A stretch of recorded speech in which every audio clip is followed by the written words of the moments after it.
Hello everyone and welcome back. Today we're taking a look at Blue Mountain Mystery, one of the best Thomas specials. This is probably my third favorite special. It's in my top 5, of course. Not my favorite.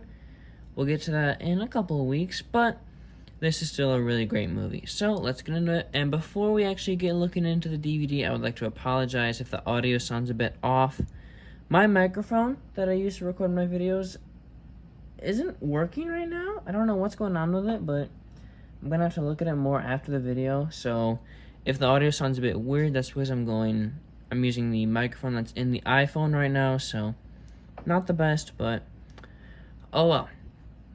And also if I sound a bit, annoyed or depressed or like monotone, it's because I tried to get that microphone to work for about an hour, but I don't know what happened to it. So if I sound a bit out of it, that's why. But yeah, let's get into the DVD here. So, it's fallen out of the slipcover. This was released September 12th of 2012 on DVD and Blu-ray. Yep, we finally have another Blu-ray to look at. That's going to be consistent for a little bit, about 3 more weeks, I think. Yeah, 3 more weeks. And this has been brought back by Universal. As you see here, this was originally put out by Lionsgate in 2012. But Universal brought this back in, I want to say, 2014, which is good. However, they took away the slipcover and changed the art on the disc. So that's unfortunate, but at least the movie got brought back. But anyways, let's take a look at the original 2012 DVD. So we got all new movie up there. Thomas and Luke on the cover, the 2 main stars of the movie. Thomas and Friends, Blue Mountain Mystery, the movie. I love this logo. I love the coloring too. My slipcover, I don't know if this is the deal with every slipcover, but mine is really shiny and I love all the colors on here. It's very nice. You got Owen over there. You also got Merrick. They don't really do anything in the movie, but they're kind of funny, I guess. Reneus on the Blondin Bridge when it's collapsing. Pretty fun scene at the beginning of the movie.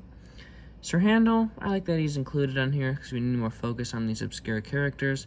I would have liked Scarloey or something, but that's okay. And then Luke again in the tunnel. Mine slipcover has stuff on it, like on Thomas's face there and a little bit on Reneus there. I'm not sure what this is. I got this secondhand from, or not really secondhand, but I got it from eBay, so that's why. We got the hit logo, Thomas, Blue Mountain Mystery, the movie, Thomas on the front, and Lionsgate. On the back, you got the logo again. Uncover the mystery in this all-new movie. There's Owen once again, and I noticed this earlier while looking at the case. This shouldn't be here. This should be like over here. So I'm pretty sure that's just a bad render or a bad Photoshop job, which is pretty amateur for Lionsgate or whoever makes these poster arts. Meet new friends Owen, Merrick, Luke, and Winston. There's Luke, Thomas, and Victor. I like that he's prominently shown off on the case. There's your little synopsis of the movie. Merrick and Winston, I almost call him Owen, but that's not Owen, that's Winston. Bonus features. Got a hide and peep game. This pretty cool featurette. Learned about standard and narrow gauge engines. And then the 2 songs from the movie. Pretty cool. It's the same on this side as well. And it is embossed, which is nice. I don't like flat slip covers, so good thing that this was embossed. So here's the regular case. Exactly the same. Except, instead of, what did this say? Unlock the mystery in this all-new movie. This says track down the clues and uncover the mystery, so it's a bit different.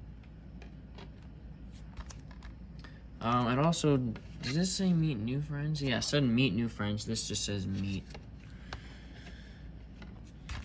So we open it up here. It's in an eco case, which isn't very good, but oh well. We're never really going to get good quality cases again. But there's the disc. It's the top of the case there. We got multiple inserts to look at, actually. Let's just toss that right there.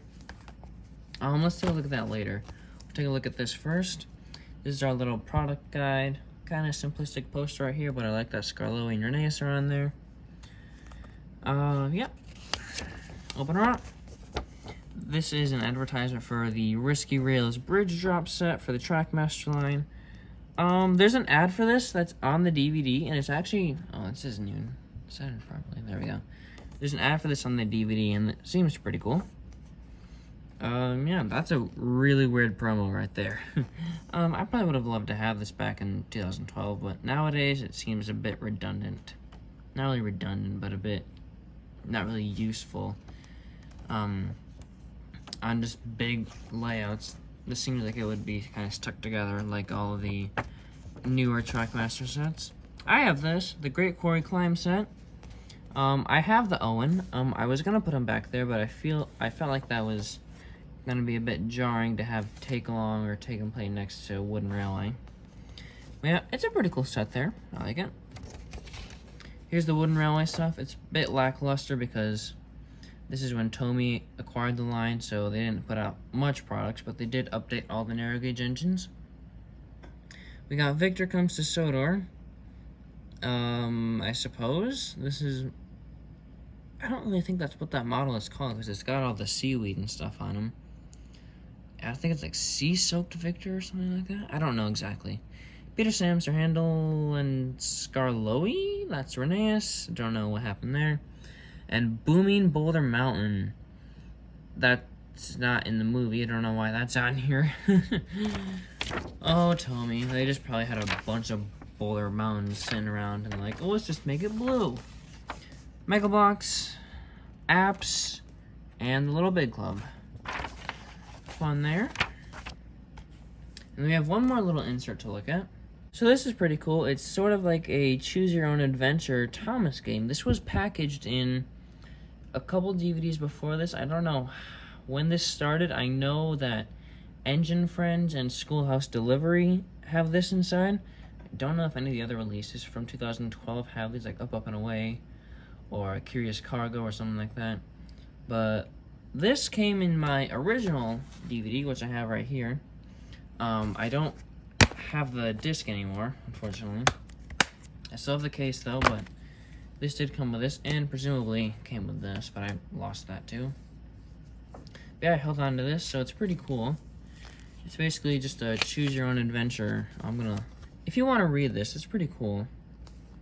But it's sort of like a choose-your-own-adventure. Oh, I think I skipped over a little bit. There we go.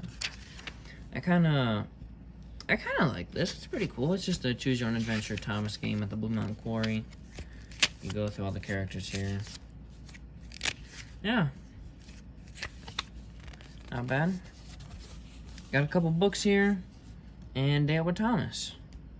Very fun. And then Blue Mountain Mystery Online, I guess. So we have a couple more versions to look at. Like I said earlier, I do have the Blu-ray. I did watch the Blu-ray rip of this in preparation for the video, and it looks really nice. It's exactly the same as the normal DVD, except it's kind of like scrunched down a bit. And I assume this came with a slipcover back in the day, but whatever. I don't have that. There's a sticker over the barcode there, which is kind of interesting. Maybe the barcode was on the slipcover when the original owner bought this. I'm not sure, but that error is still there. Open it up. Still has the same pamphlet. It's exactly the same. It's just a bit smaller. And there's the regular disc. So that's pretty cool. And as usual, we have two more packs that this was in. I've already taken the liberty to open the cases, but here's Blue Mountain Mystery in the Heroic Collection. And in the... Oh, I should show the back as well. There you go.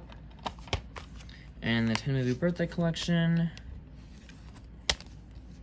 There it is right there. Stupidly titled Blue Mountain, not Blue Mountain Mystery. Kind of weird there. There it is there. So that's it for Blue Mountain Mystery on DVD and Blu-ray. Like I said earlier, it's actually a pretty good Thomas movie. Not the best. It's probably my third favorite, like I said. But I really love the emotion in this movie. Like, you really feel for all the characters. Most of the new characters are kind of one note. I really like Luke. Luke's a really cool character. He's got a fantastic backstory. And I love, love, love how they brought in Victor, who was a pretty unremarkable character back in the day, but They brought him into this movie, and how they handled it was perfect. You also may notice that I don't have Luke or Paxton, or I think that's the only characters missing. Yeah, I don't have either of those guys in Wooden Railway, so that's why they're not there, but I have all the Scarlet Railway engines.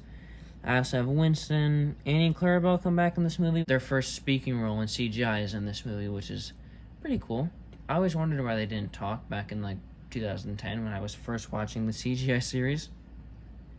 Diesel, kind of sick of Diesel being the villain in all these movies. He's the villain in Misty Island Rescue and Day of the Diesels and this movie and kind of King of the Railway. So that's 4 in a row where Diesel's the villain. Getting kind of old, but they kind of drop it after this movie, although it comes back in The Great Race. And then Victor, like I said earlier, he has a pretty cool backstory in the movie. The animation's nice. For being Nitrogen's last movie, they really pulled their A game into this. And the whole reason why I think this movie is salvageable is, one, the narrow gauge engines are in the movie, and the narrow gauge engines are awesome. But Andrew Brenner got his hands on this movie. He's the script editor. This movie went into production in 2010, I believe. And Sharon Miller had stepped down as head writer in 2010.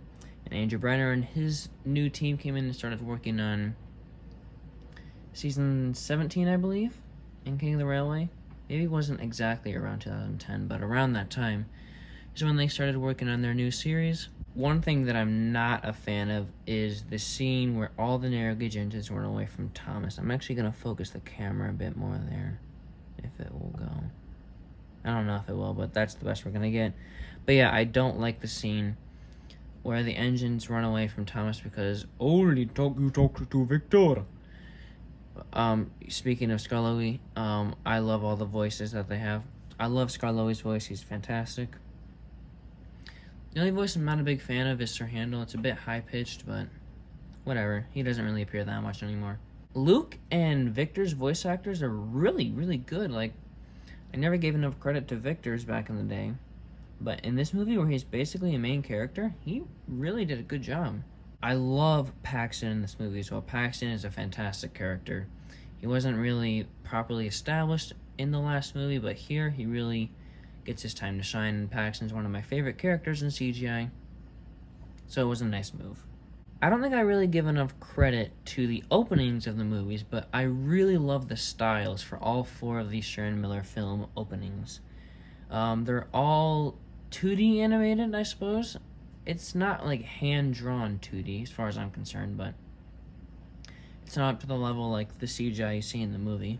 But it's really nice. I love all the 4 different styles you get in all these movies. Yep, the music's great. Like I said, the 2 songs in the movie, oh, they are fantastic. Now, these aren't really big scenes, but I can appreciate that they're in the movie. The CGI recreations of A Scarf for Percy, Down the Mine, and A Sad Story for Henry were extremely nice. I love that they were in the movie. And that was all Andrew Brenner adding that in, because it makes sense. And it's a nice little scene of the sheds there. Overall, like I said, great movie. I would highly recommend you watch it. This really marked like the change for Thomas and Friends. Even though we had one more bad season after this, after season 16, it's going to go up. It's going to go way up until Tale of the Brave. But anyways, that's all I have for Blue Mountain Mystery. I love pretty much everything about the movie. There's not a whole lot that I would change. Maybe just alter that ending scene a little bit. But overall, pretty good movie. If you can get your hands on it, I definitely recommend you pick it up. I mean, you can probably still find this online on like Target.com or something, but yeah, that's all from Blue Mountain Mystery. Next week, we're taking a look at King of the Railway, which, if I can remember, it's not bad, actually. People say this movie is bad for some reason, but I really like the movie. So, I don't really remember this a whole lot. I think this is the Thomas movie that I've watched the least. But I'm excited to go back to it because I remember when it first came out, I really liked it. So I'll see you guys next week with King of the Railway.